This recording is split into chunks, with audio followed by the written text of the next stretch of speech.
Pick up a Teens Create kit at the library to make a bookmark using fall leaves. Your kit contains 2 pieces of contact paper, some pressed leaves, and a string for a tassel.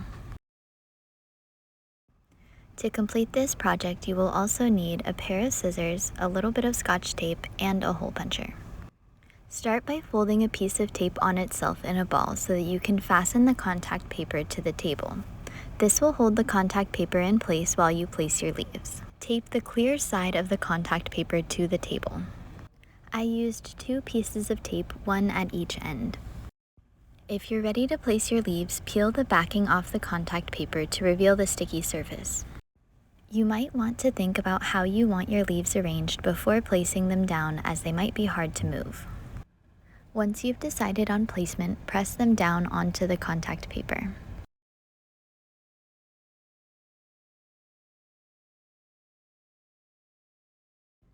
Before you seal off your bookmark, this is your chance to add anything extra. You can add anything 2D like glitter or paper to your bookmark.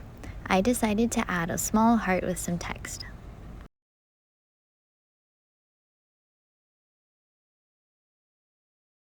When you're ready to seal your bookmark, peel the backing off the second piece of contact paper. You're going to press the 2 sticky sides together, and you want them to be as closely aligned as possible, but don't worry if it's not perfect. Try to lay the contact paper as flat as you can with as few air bubbles as possible. You can always push these out.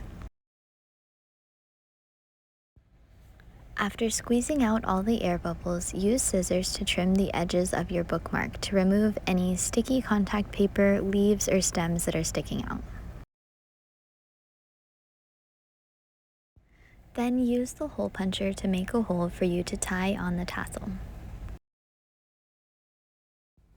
You can tie the tassel on with a regular knot, but I found it looks better when you loop it through itself like this. If you still have some annoying air bubbles in your design, try pressurizing your bookmark in a large book.